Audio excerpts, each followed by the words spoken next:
네, 오늘은 룻기 2장 1절부터 23절까지 말씀으로 구원의 소망 되시는 하나님이라는 제목으로 말씀을 나누도록 하겠습니다.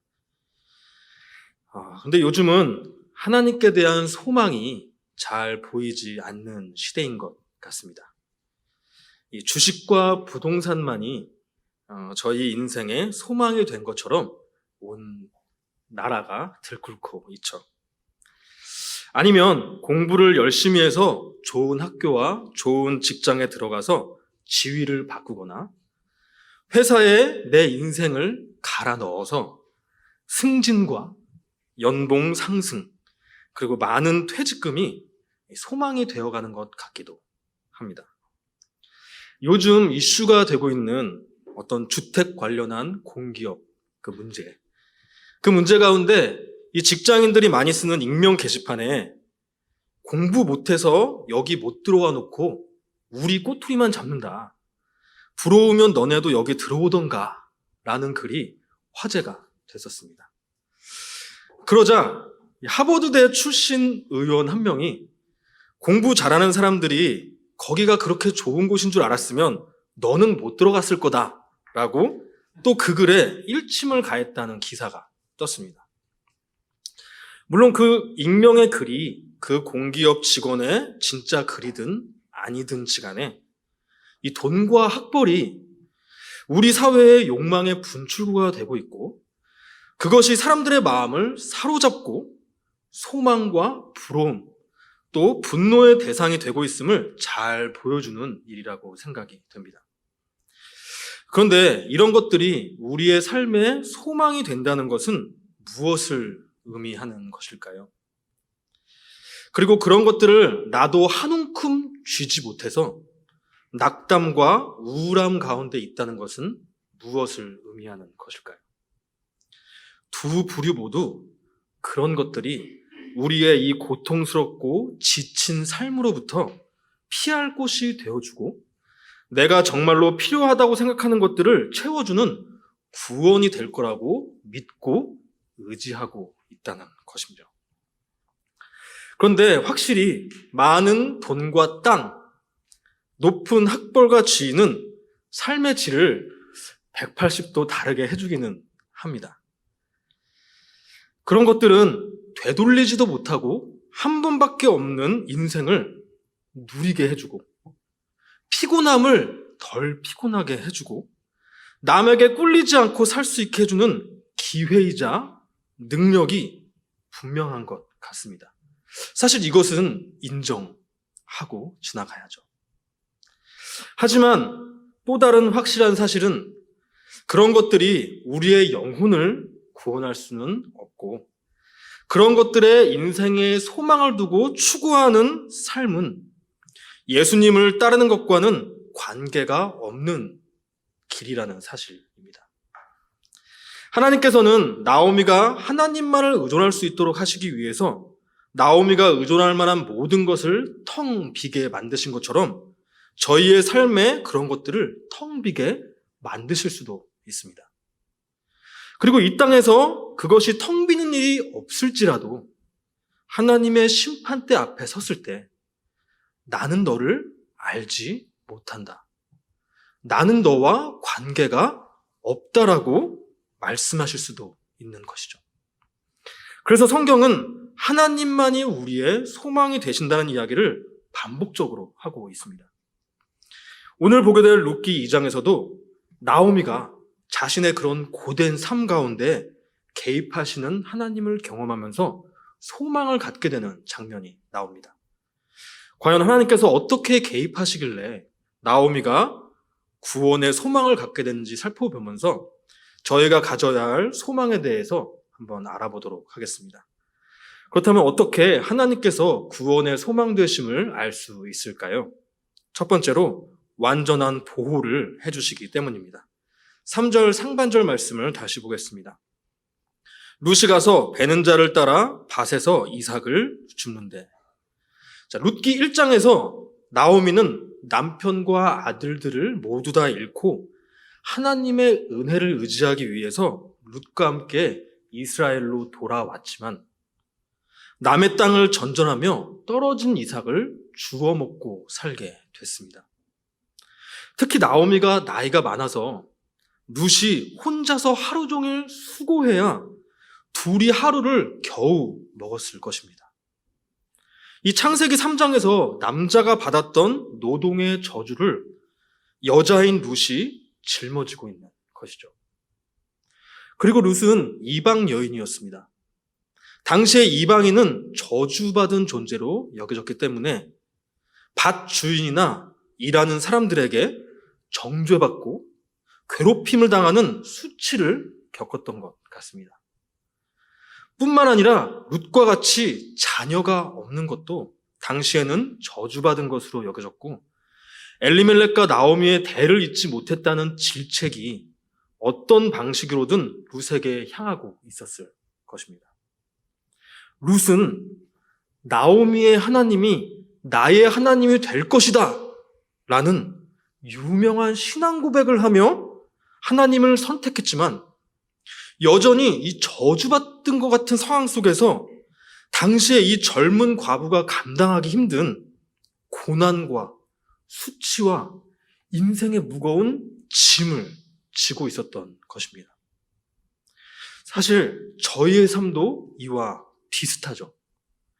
하나님을 믿었다고 해서, 아니면 하나님께서 기뻐하실 것 같은 나를 희생하고 십자가를 지는 것 같은 선택을 했다고 해서 사람들이 나를 인정해 준다거나 갑자기 로또를 맞게 해주신다던가 월급이 팍팍 늘어난다던가 장사가 막 잘 된다던가 아무런 병에 걸리지 않는다던가 나의 진로가 팍팍 풀린다던가 관계가 막 좋아져서 야, 이곳이 천국이로구나가 잘 되지가 않는 것이죠.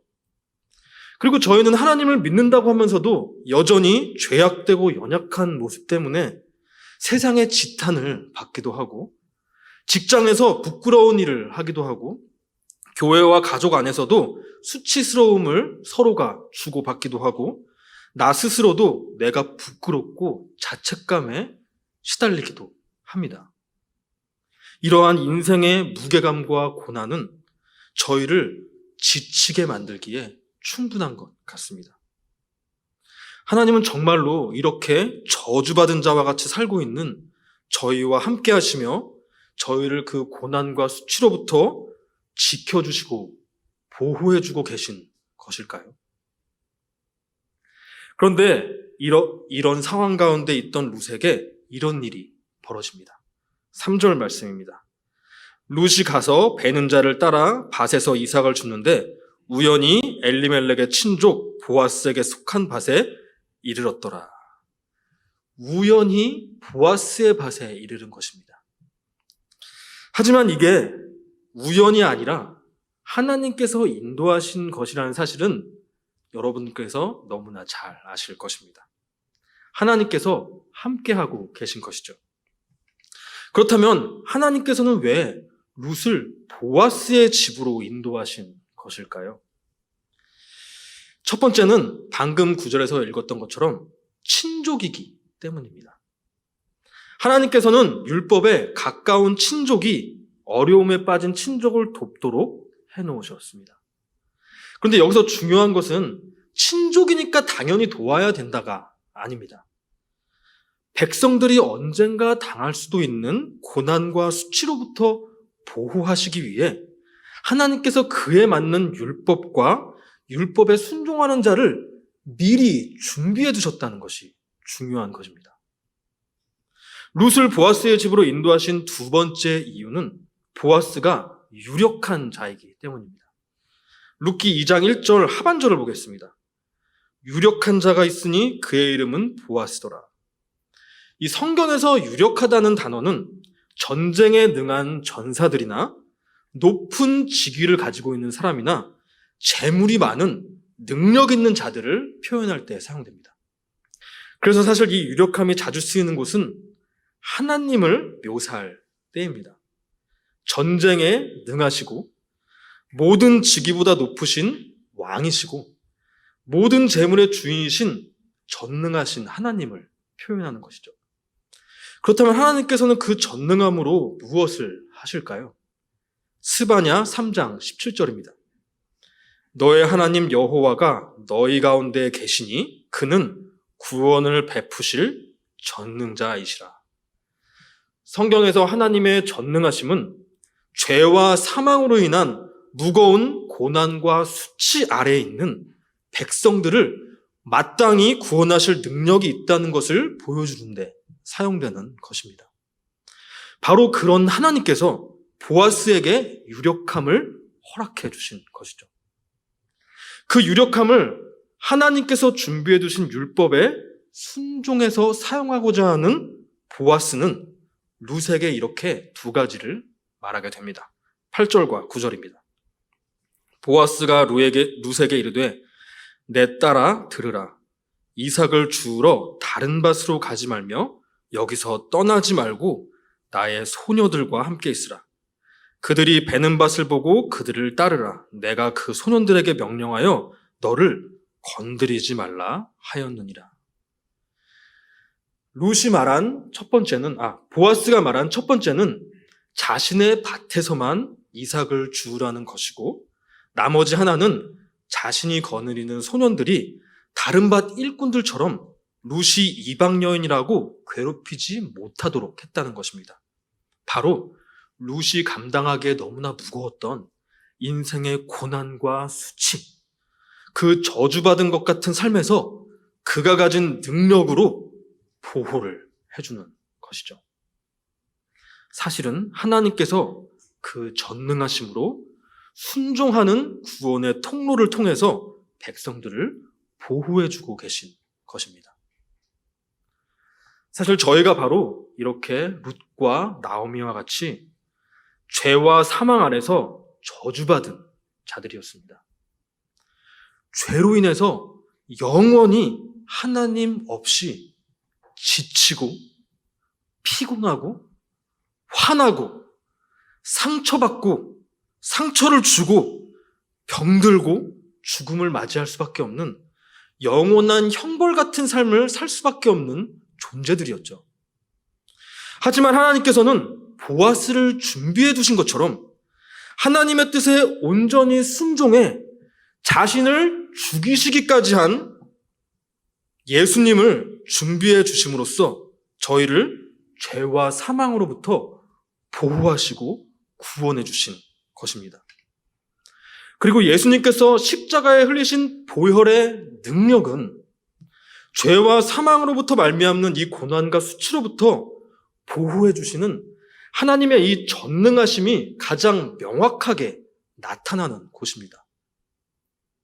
그래서 베드로전서 1장 5절은 이렇게 말하고 있는 것입니다.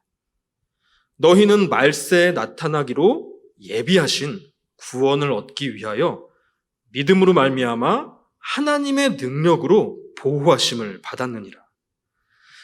하나님께서 이 말세의 시작이 되신 예수님을 예비하셔서 준비하셔서 저희를 구원하시기 위해서 하나님의 능력으로 저희를 보호하신다는 말씀이죠. 그런데 저희는 보통 하나님의 보호라고 하면 자연재해나 교통사고, 질병과 같은 안 좋은 것들로부터 보호해 주시는 것으로 생각하기 쉽습니다. 사실 룻과 나오미만 봐도 안 좋은 상황 가운데 보호해 주시고 좋은 상황으로 바꿔 주시니까요. 구약의 많은 이야기들이 그렇지 않은가요? 물론 하나님께서는 이 우주의 질서를 보호하고 계시고 저희를 보호하고 계신 것이 맞습니다. 하지만 구약 성경의 그런 모습들은 눈에 보이지 않는 하나님의 보호와 구원을 저희가 보고 알고 느낄 수 있도록 보여주는 그림인 것이죠. 그렇기 때문에 오늘 나오미와 룻이 겪었던 고난과 수치와 인생의 무게 역시도 죄와 사망으로 인해 하나님의 관계가 끊어져 나타나는 고난과 마귀의 정죄와 수치를 짊어지고 사는 저희의 인생들을 보여주는 것입니다. 하지만 이제 그것으로부터 승리하신 예수님의 보호에 들어가게 되면 다른 어떤 것도 하나님으로부터 저희를 끊을 수 없고 고발, 마귀의 정죄를 받아 수치를 얻지 않게 되는 것입니다. 로마서 8장 33절과 35절을 보겠습니다. 누가 능히 하나님께서 택하신 자들을 고발하리요? 의롭다 하신 이는 하나님이시니 누가 우리를 그리스도의 사랑에서 끊으리요? 환난이나 곤고나 박해나 기근이나 적신이나 위험이나 칼이랴. 자, 이것은 성도와 하나님과의 영적 관계가 끊어지지 않도록 보호해 주시는 것이기 때문에 성경에서 저희가 보호를 받게 되었다고 말씀하심에도 불구하고 저희는 여전히 이 땅을 사는 삶 속에서 보호를 받지 못하는 것 같은 일들이 벌어지기도 하는 것입니다. 그렇기 때문에 저희는 구원의 완성을 기다려야 되는 것이죠. 그래서 이렇게 보호를 받게 된 이야기를 룻이 집에 돌아가서 나오미에게 말을 하자 나오미가 이렇게 말을 하는 것입니다. 20절 말씀입니다. 나오미가 자기 며느리에게 이르되 그 사람은 우리와 가까우니 우리 기업을 물을 자 중에 하나이니라 하니라. 자, 이 구약 성경에서 질병이나 가족의 죽음, 자연 재해와 같이 어쩔 수 없는 이유로 땅을 팔아서 생존을 유지하게 됐을 때 가까운 친척이 그 땅의 값을 대신 지불하고 그것을 되사주는 것을 기업 물음이라고 하죠. 지금 나오미와 룻의 입장에서는 보아스의 보호가 너무나 감사한 것이긴 하지만 사실 남의 땅에서 이삭을 줍는 것은 추수 기간에만 한정된 것이고 여전히 그런 삶은 온전한 회복은 아니었습니다. 그런데 보아스가 그 유력함을 하나님의 뜻에 순종해 우리를 보호하는 데 사용했다는 그 소식을 듣게 되자 이 보아스가 기업 물음의 율법에도 순종해서 우리를 이 고난과 수치로부터 온전히 구원해 주지 않을까라고 하는 소망을 갖게 된 것입니다. 나오미와 룻은 궁극적으로는 기업 물음을 받아야만 이 고난과 수치로부터 온전한 구원을 얻을 수 있기 때문입니다. 저희 역시도 예수님께서 저희를 죄와 사망으로부터 구원해 주셨다는 복된 소식을 전해 들었고 그것을 믿고 감사하며 살고 있지만 여전히 완전히 회복되지 않은 세상에서 육신을 입고 살고 있습니다. 그런데 나오미는 보아스의 보호를 통해서 우리가 온전한 구원을 받게 되지 않을까라는 여전히 의문에 깃든 소망을 갖고 있지만 저희는 십자가 죽으심과 부활 그리고 성령의 인치심을 통해서 예수님께서 반드시 다시 오셔서 저희를 온전히 구원해 주실 것을 약속해 주셨습니다. 이것은 구약 백성들이 그렇게나 고대했던 너무나 확실한 소망의 증거인 것이죠. 저희가 이것을 소망의 근거로 확실하게 믿는다면 세상의 것들이 나의 고난과 수치와 인생의 지침과 무게감으로부터 보호해 줄 것이라고 소망하지 않을 수 있게 됩니다. 뿐만이 아니라 하나님을 모르는 사람들처럼 그것의 유무에 휘둘리는 삶을 살지 않을 수도 있게 되는 것이죠. 그렇기 때문에 저희는 이렇게 주일마다 모여서 십자가를 통해 우리의 죄와 사망으로부터 보호하시고 구원하신 예수님을 기억하는 것입니다. 이렇게 매주 그리고 매일같이 예수님께서 우리를 그 고통으로부터 삶의 무거운 짐으로부터 우리의 이 지친 삶으로부터 보호해 주신다는 것을 그 복된 소식을 기억하고 묵상하고 기도하시면서 하나님만이 우리의 구원의 소망 되심을 확고히 믿으시는 저와 여러분들이 되시길 바랍니다. 두 번째로 하나님께서는 어떻게 구원의 소망이 되시나요? 풍성한 생명을 주시기 때문입니다. 14절 말씀입니다. 식사할 때 보아스가 룻에게 이르되 이리로 와서 떡을 먹으며 내 떡 조각을 초에 찍으라 하므로 룻이 곡식 빼는 자 곁에 앉으니 그가 볶은 곡식을 주매 룻이 배불리 먹고 남았더라. 자, 일하다가 식사 시간이 되니까 보아스가 룻을 자신의 식탁으로 초대해 배불리 먹이는 것입니다. 어쩌면 룻은 다음날 먹을 도시락을 쌀 여력이 없어서 굶주림 가운데 하루 종일 일했을 수도 있습니다. 뿐만 아니라 룻과 나오미는 집에서도 충분한 식사를 하지 못했을 수 있습니다. 사람들이 이렇게 추수할 때 일부러 곡식단을 막 흔들면서 정리하는 것도 아니고 조심스럽게 할 텐데 이 떨어진 이삭을 주스면 그걸로 얼마나 먹고 살 수 있을까요? 둘 다 충분한 양식이 없어서 굶주림 가운데 있는 것입니다. 그런데 보통의 땅 주인은 율법을 따라서 이삭을 줍도록 하는 것을 허락하는 것조차 쉽지 않은 일이었기 때문에 보아스가 룻의 배고픔까지 챙겨주는 것은 율법을 뛰어넘는 은혜를 베푸는 것입니다. 그런데 보아스는 또 거기에서 멈추지를 않습니다. 15절과 16절입니다. 룻이 이삭을 주우러 일어날 때에 보아스가 자기 소년들에게 명령하여 이르되 그에게 곡식 단 사이에서 줍게 하고 책망하지 말며 또 그를 위하여 곡식 다발에서 조금씩 뽑아버려서 그에게 줍게 하고 꾸짖지 말라 하니라. 이 당시 이삭을 줍는 가난한 사람들이 추수한 곡식단을 다니면서 곡식단에 붙어있는 것을 뜯어가는 경우가 있어서 단 사이에서는 줍지 못하게 했는데 룻에게는 거기서도 줍도록 허락을 한 것입니다. 더 많이 주실 수가 있는 것이죠.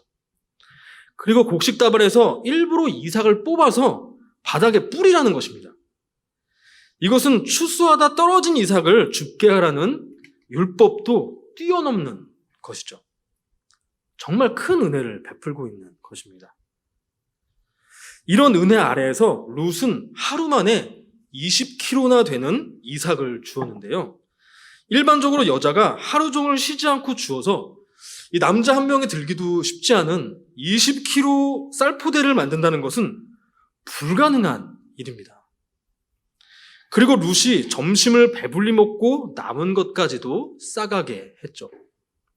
지금 이것은 보아스가 굶주린 룻과 나오미에게 하나님의 뜻을 따라 풍성한 양식을 베풀고 있다는 것을 보여주는 것입니다. 이 구약 성경에서 하나님께서 이렇게 백성들에게 풍성할 양식을 필요에 따라 공급하시는 것은 생존의 근거가 우리에게 있는 것이 아니라 하나님께 있다는 것을 보여주기 위한 것이었습니다. 신명기 8장 3절을 보겠습니다. 만나를 너희에게 먹이신 것은 사람이 떡으로만 사는 것이 아니요 여호와의 입에서 나오는 모든 말씀으로 사는 줄을 네가 알게 하려 하심이니라. 마치 양식이 매일같이 때와 필요에 맞게 공급되어야 먹고 힘을 내서 살 수 있듯이 말씀이 하나님으로부터 매 순간 공급되어야 사람이 살 수 있다는 것입니다. 아니 그런데 이 세상을 살펴보면 말씀 없이도 잘 사는 사람들이 이렇게나 많은데 말씀이 공급되어야 산다는 말이 도대체 무슨 말일까요? 성경에서는 말씀을 통해 생명을 공급받지 못하고 자기 욕망을 따라 세상과 눈에 보이는 것들을 추구하며 세상 방식대로 자기가 왕노릇하며 사는 사람들을 생명이 없는 사망한 자라고 말을 하죠. 요한일서 3장 14절입니다. 우리는 형제를 사랑함으로 사망에서 옮겨 생명으로 들어간 줄을 알거니와 사랑하지 아니하는 자는 사망에 머물러 있느니라. 이웃을 사랑하며 사는 삶을 살지 못하고 자기 욕망을 추구하며 사는 자들은 살아 있어도 하나님 앞에서는 죽은 것처럼 사는 자라는 것이죠.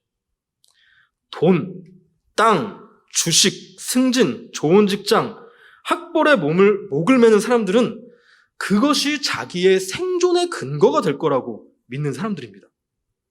그런데 그것을 내가 원하는 만큼 얻기 위해서는 하루 종일 그것에만 관심을 갖고 생각과 감정이 그곳에만 집중되고 그것의 등락과 유무에 따라 이 감정이 요동치기 마련이에요. 이런 사람들은 자기 것, 자기 일, 자기 돈, 자기가 유명해지는 것, 자기가 잘나고 성공하고 똑똑해지는 것, 자기 감정에만 관심이 있습니다. 사람들과 관계 맺고 말하고 심지어 뭔가를 도와주는 목적도 자기를 위할 때가 더 많습니다. 나에게 해를 끼치지 않고 나에게 도움이 되고 경쟁이 되지 않는 상대하고만 친하게 지내면서 관계에 문제가 없다고 여기기도 하죠. 현대에는 이런 삶을 개인주의라고 해서 오히려 미화를 하기도 합니다. 나 혼자 산다. 나 혼자 사니까 자기 먹고 싶을 때 자기 마음대로 해먹고 자기가 하고 싶을 때 자기가 하고 싶은 것 다 하고 자기가 만나고 싶은 사람만 만나고 얼마나 좋아 보이는 삶인가요? 그런데 사람은 이런 생명 없는 세상적인 삶 속에서 살 때 깊은 공허감과 외로움, 삶에 대한 피로 때문에 중독에 빠지기가 쉽습니다. 왜냐하면 사람은 하나님의 생명을 받아 하나님과 이웃을 사랑하면서 창조가 되었기 때문입니다. 그 생명이 비어버린 그 공허한 공간이 중독으로 전환이 되는 것이죠. 그렇기 때문에 하나님을 믿는다고 하는 성도들 역시도 이렇게 죄와 사망으로 말미암은 저주받은 세상의 영향력을 받고 그것을 쫓게 될 때 깊은 공허를 느끼게 되는데 바로 그것을 영적 굶주림, 영적 갈급이라고 하는 것입니다. 이런 영적 굶주림을 해결하기 위해서 나오미와 룻에게 공급되었던 양식이 필요한 것입니다. 성경에서는 예수님께서 그 갈급함을 채워주실 생명의 양식이라고 말씀을 하셨죠. 요한복음 6장 35절입니다.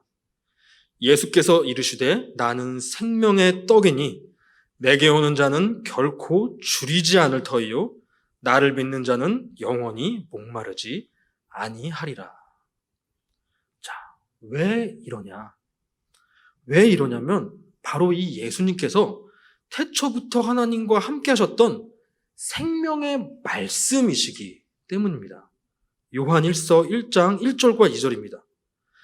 태초부터 있는 생명의 말씀에 관하여는 우리가 들은 바요, 본 바요, 자세히 보고 우리의 손으로 만진 바라. 이 생명이 나타나신 바 된지라. 이는 아버지와 함께 계시다가 우리에게 나타나시 바 된 이 신이라. 바로 예수님을 말씀하시는 겁니다. 하나님께서는 광야 백성들에게 만나를 주시면서 하나님 나라에 너희가 이제 들어가게 되면 바로 이 생명의 양식인 말씀, 이 예수님을 매일같이 받아 먹고 살아야, 이 예수님을 따르는 삶을 살아야 생명이 있는 자로 사는 것이라고 가르쳐 주셨던 것입니다. 지금 룻과 나오미에게도 바로 그것을 보여주고 있는 것이에요. 이제 이렇게 구약에서 예표되었던 예수님을 믿는 저희는 예수님을 기억하고 말씀을 묵상하는 이 풍성한 양식을 먹으면서 영적 갈급함으로부터 벗어나 생명의 삶을 살 수 있게 된 것입니다. 자, 이렇게 룻이 일을 마치고 나오미에게 돌아왔을 때 보아스가 보호를 해줬다는 소식뿐만이 아니라 이렇게 풍성한 양식을 주었다는 소식도 전해 주었습니다. 그러자 나오미는 룻에게 이 밭에서만 일하라고 조언을 해주었고, 룻은 추수가 끝날 때까지 보아스의 밭에만 머무르며 이삭을 주었습니다. 23절 말씀을 보겠습니다. 이에 룻이 보아스의 소녀들에게 가까이 있어서 보리추수와 밀추수를 마치기까지 이삭을 주우며 그의 시어머니와 함께 거주하니라. 이 두 사람은 다른 곳이 아니라 이 보아스의 밭에 머무를 때에만 풍성한 양식을 공급받을 수 있고, 추수가 끝날 때까지 기업물음이라고 하는 온전한 구원에 대한 소망을 잃지 않고 붙들 수가 있기 때문에 보아스의 밭에 머물려고 한 것입니다. 어찌 보면 저희가 사는 이 말세라고 하는 이 시대는 하나님께서 백성들을 거두시는 이 추수의 시기라고 볼 수 있습니다. 이 추수를 끝내실 때까지 저희도 소망을 잃지 않고 그때를 기다리기 위해서는 생명의 양식 되시는 예수님 안에 머물러야 되는 것이죠. 사람은 매일 밥을 먹어야 하는 것처럼, 또 매일 숨을 쉬어야 하는 것처럼, 매일 예수님의 피와 살을 먹어야지만 저희의 삶이 끝날 때까지, 예수님께서 재림하실 때까지 하나님만을 소망하는 삶을 붙들고 살 수 있기 때문입니다. 사실 저도 최근에 이런 경험을 했습니다. 사실 저는 목사이긴 하지만 굉장히 멘탈이 약합니다. 저와 신앙생활을 오래 하신 분들은 이미 아시겠죠. 최근에도 그런 일들이 있었어요. 아내와의 관계, 또 애들을 키우면서 오는 인생의 어떤 무게감과 책임감들, 그런 것들 때문에 또 이 벼랑 끝까지 몰리는 상황에 처하게 됐어요. 나 같은 사람은 목사하면 안 되겠다. 빨리 정리하고 다른 일 좀 알아봐야겠다. 제가 심각해지면은 거기까지 가게 돼요. 되게 힘들었던 시간들이었습니다. 그런데 이 유초등부 말씀을 준비해야 되잖아요. 근데 주말이 가까우면서 유초등부 말씀을 읽는데 요셉에 대한 이야기가 나왔어요. 요셉 이야기, 여러분도 잘 아시고 아이들도 잘 알고 저도 잘 아는 이야기였습니다. 그런데 초등부 말씀을 준비하기 위해 요셉의 이야기를 묵상하니까 요셉이 젊은 나이에 그 요셉이 감당하기 힘든 그 인생의 무게, 너무나 큰 고통, 정죄, 그 감옥에 갇히는 일들, 너무나 힘든 일을 겪고 있는 거예요. 그런데 하나님께서는 그런 요셉과 함께 하시며 너가 지금 형통하다라고 말씀을 하고 계신 거예요. 너가 지금 잘 되고 있다라고 말씀을 하고 계신 것입니다. 그렇게 힘든 상황, 그 어린 젊은 사람한테요. 그런데 하나님께서 그렇게 말씀하시는 이유는 바로 하나님께서 함께하고 계시고, 하나님께서 인도하고 계시고, 하나님께서 목적하신 바로 그 구원의 자리, 구원의 통로로 이끌고 계시기 때문에 네가 형통하고 잘 되고 있는 것이다라고 말씀을 해주고 있는 것이었어요. 저는 그 말씀을 묵상하면서 마음이 눈 녹듯이 사라락 녹아내리는 것을 느꼈습니다. 그러면서 다시 이 자리에 설 수가 있었어요. 저를 못 보실 수도 있었습니다. 저를 못 보시는 게 더 좋으실 수도 있는 것일 수도 있겠지만, 저 못 볼 수도 있었어요. 정말입니다. 근데 결국은 그렇게 요셉과 함께 하셨던 하나님, 그렇게 저희와 함께 하시는 예수님께서 나를 인도하시고 보호하시고 내가 내 스스로 겪는 이 정죄와 수치감으로부터 보호하고 결국 나에게 이렇게 생명의 양식을 공급하시는구나를 경험하면서 다시 생명에 있는 삶, 하나님의 청지기로서의 삶, 다시 이웃을 사랑하는 삶으로 되돌아갈 수가 있었던 것이죠. 저와 여러분들의 삶이 바로 이렇게 예수님의 보호와 생명의 공급이 있음을 믿으실 때 다시 저희는 회복할 수 있고 그 구원의 끝까지 소망을 잃지 않고 살 수가 있는 것입니다. 이렇게 인생의 고난과 수치로부터 완전한 보호를 해주시고 영적 갈급함으로부터 풍성한 생명을 주시는 예수님만이 구원의 소망 되심을 확고히 믿으시는 저와 여러분들이 되시기를 바랍니다. 기도하겠습니다.